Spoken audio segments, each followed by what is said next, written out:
Hey there, welcome to Synth Seeker. Today's little discussion is about the ebb and flow of synth ownership. All right. So, as a synth seeker, right, we have a flow of synths in our lives. All of the synth seekers out there, you, me. Uh, Synthesizers get purchased, or traded, or borrowed, and they show up in our studios. In my home, it's sort of on a cycle. There's a seasonal migration of synths that come into my home. Let's say one or one and a half per year. There's the holiday migration of the synths, and there may be the birthday migration of the synths, right? But they don't all stay. I am coming up on a major centennial birthday, and I only have a few synths in the house, relative to my age. So what happened to all those synths? I mean, they migrated in. They were in the studio at one point in time, but I sold them. So we could ask, why did I sell them? Right?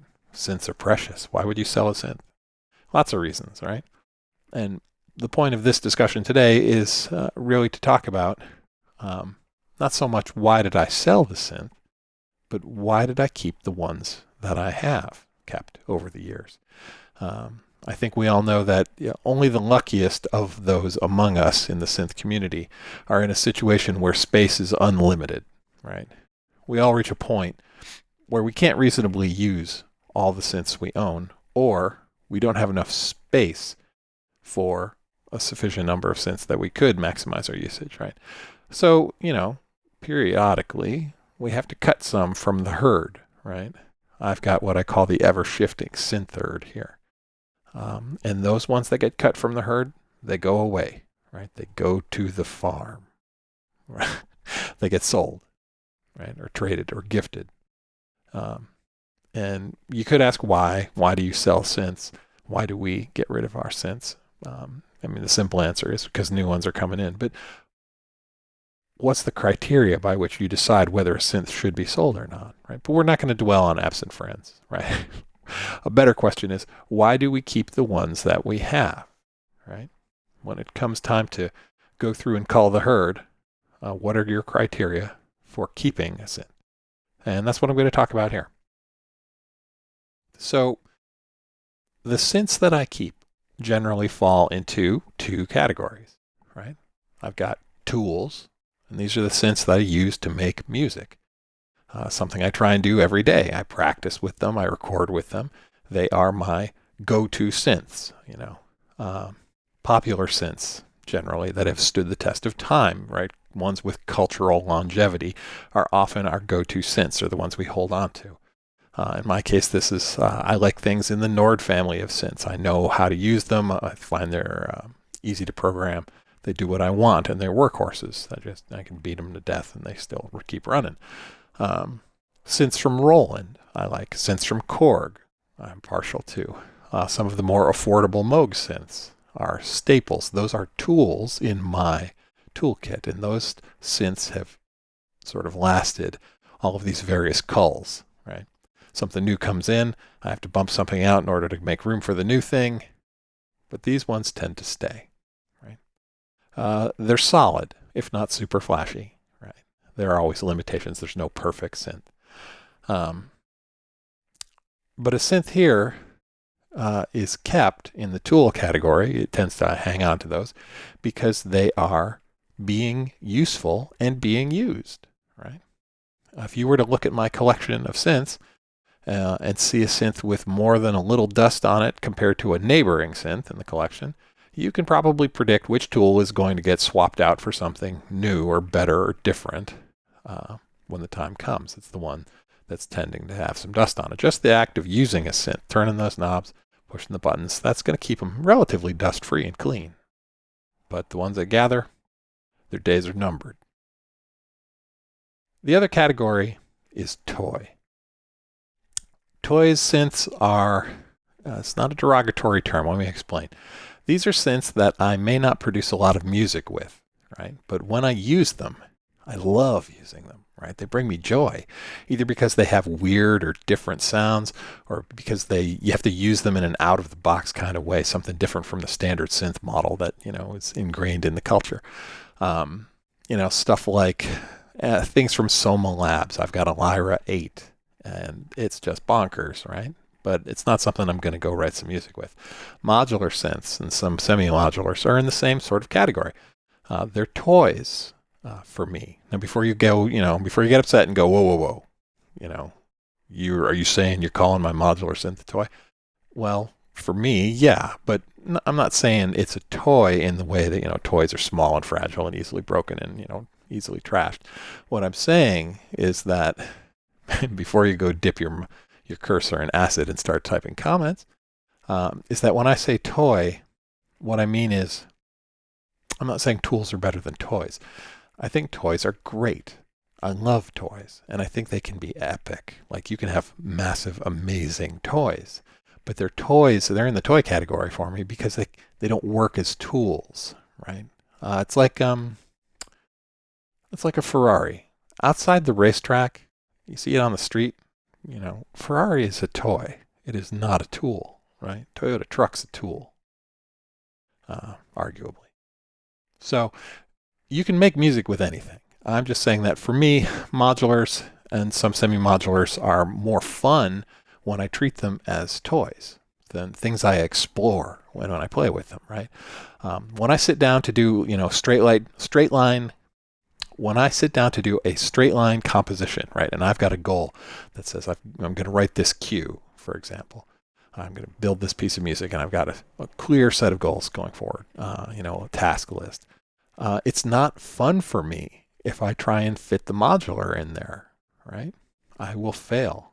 All of my best modular sessions take this sort of meandering path through the weird corners of the music and the weird sonic expression, and it's great, and I love it. But it's definitely a toy, not a tool. If I have to get a cue written, nowhere in my music project's work breakdown will you ever see a line that says, and then we use the modular. It's like, no, it just doesn't happen that way for me. I am simply happier using modular stuff as big, loud toys, right? One of my favorite things to do with the Lyra 8 is on Halloween, I go take it and a guitar amp and a bunch of guitar pedals, and I sit out on the front stoop of my house with a Grim Reaper robe on and crank that thing through the pedals and an amplifier and just send shrieks up and down, synthesizer shrieks up and down the street. And the kids got to come up to me and take the candy from the bowl while the stuff's blaring out of the synth. It's a lot of fun. And they're brave, so we don't keep much candy on Halloween. Anyway, so getting back in, I've got tools and I've got my toys, right? And space is limited, and new synths are inbound. So something's got to go, right? The migration is happening. Now, for both synths as tools and as toys, there's a value proposition that I use to decide when a synth has reached the end of its journey in my collection. And I call it the entropy versus empathy question, okay? Most synths eventually get eclipsed by the ones that come after, right? The Mark II version rolls out.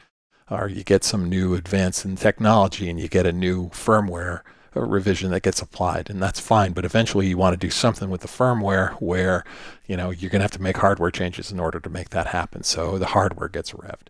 Or the market changes, and most synth companies are in it for profit. So they change their line to follow the market. They discontinue their old synths. They replace them with new and improved ones or different ones. So entropy is a very real thing for synth seekers, because it's real for synths. Some people can afford to simply replace old with new, but some of us can't, right? And maybe we don't want to. The new versions aren't always better than the old ones, right? So there's this proposition. A synth will stay in my collection as long as my empathy for that synth, right, my emotional connection to it as a tool or a toy, outweighs the entropy, the old age, the rust, the physical or cultural sort of ailments that have grown on that synth, right? Eventually there's a tipping point, and that synth will have to go. The next migration that happens, a new tool or toy comes in, and something's going to get bumped. What's failing the entropy versus empathy equation, right?